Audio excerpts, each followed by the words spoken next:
Hi guys, welcome back to my channel.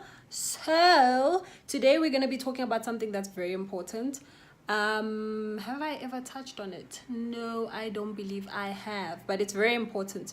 A lot of people still don't know the difference between shedding and breakage, and I feel like that might help you during the process of your natural hair journey, just to understand what is happening during a certain period. By the way, I'm currently stretching my hair so that I can better manage it. I prefer handling stretched hair. I've tried leaving my hair shrunken numerous times. I actually had shrunken hair just last week, and I've always noticed that my hair can easily break because it just tightens up.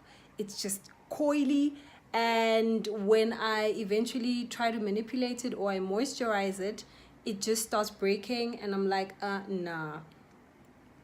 Leaving my hair shrunken is it's not my portion. Maybe now and again it's okay, but not all the time. So anyway, let's move right along. So shedding, what is shedding? Basically what shedding is, it's a natural process that happens to everybody. According to stats or facts or whatever, we shed approximately 100 to 200 pieces of hair daily, but obviously that's just on average, and shedding does depend on how thick or long your hair is. So if you are someone with really long hair, you are someone with really thick hair, chances are you'll be shedding much more than somebody with short hair and less dense hair. And how you know that it's a shed hair, because it's a natural process, it's your hair literally from the root. So if you evaluate your hair, you will see that white bulb, that's basically the root. That means that your hair is shedding. And if your hair is long, typically your shedded hairs are supposed to be the length of your hair. Whereas if your hair is short, your shedded hair is also supposed to be the length of your short hair. So in a nutshell, shedding is normal. However, there are certain things, whether it's internal or external factors, that might cause your hair to shed even more. One of the known things is pregnancy. If I know that people who are pregnant, before you give birth, your hair becomes very thick and whatnot, but after you've given birth, due to hormonal changes or whatever else, your hair starts shedding quite a lot. So keep in mind with that. So shedding, very normal, but the degree of shedding that you will experience varies from person to person. Now let's talk about breakage. Breakage is the bad one. Breakage is the person that you should try to get rid of, or try to not hang with too much, or try to minimize. So yeah, so there are many things that can cause breakage. That I have touched on briefly while talking about a different subject. Over manipulation, which I've spoken about quite a couple of times, or well, not a couple of times, but I've spoken about it quite a bit.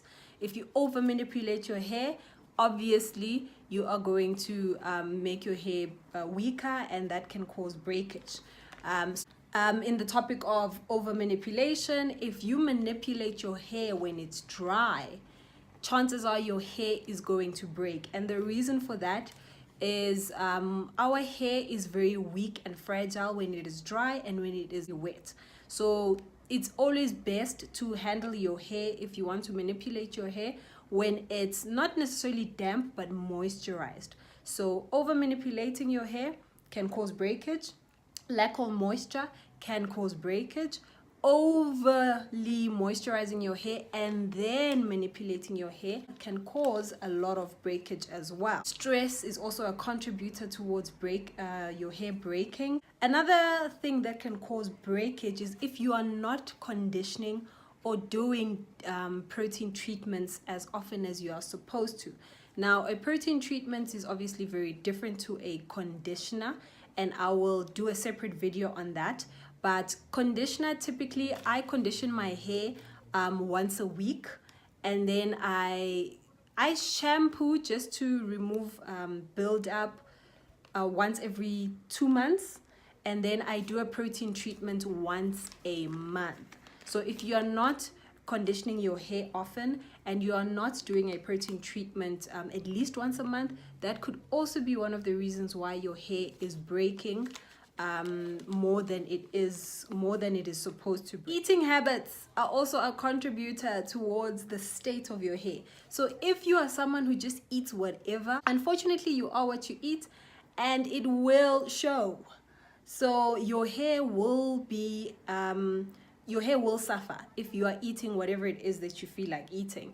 So what your eating habits are also a contributor towards hair breakage. Take note of what you are eating. I know a lot of people always talk about you need to watch what you eat. We need to eat healthy and that is very true. If you are not eating healthy, unfortunately you are not going to contribute to the overall health of your body, and obviously this includes your hair. When you're moisturizing your hair, after you finish, you are supposed to seal your hair. If you're not sealing your hair and sealing all that moisture, that could also be a contributing factor towards the fact that your hair is breaking. So if you're not sealing your hair with an oil that works for your hair, then unfortunately that's also a contributor. And lastly, water ties in with eating habits, obviously. So we are supposed to drink on average 2 liters per day, but obviously that's a one size fits all. Usually they say the amount of water that you're supposed to drink is it should be based upon your weight. Your weight. So drink water each and every day. Otherwise, all these things are really a contributor towards the state of your hair. Some products are also a contributor. So that's why it's always important to know what porosity your hair is. Porosity I've spoken about briefly, but that just means how easily your hair can absorb moisture. There's low porosity, high porosity, and normal porosity. So if you don't know that, Google it, but typically you just take broken parts of your hair, put it in a glass of water, and if it sinks, you have high porosity hair. If it stays in the middle, you have medium porosity hair, and if it stays on top and it floats, then that means that you have low porosity hair. So yeah, these are some of the contributors towards hair breakage, and I hope that this short video will help you, and I hope that you are going to be a bit more conscious about the things that you do so that your hair can be healthy. Thank you for watching, and to all the new subscribers, welcome. I see you. Don't think I don't see you. I see you. And to the golden oldies, thank you so much for the support. So yeah, if you are watching and you haven't subscribed, just join the family. It's not hurting anyone, okay? So thank you for watching. See you on the next one.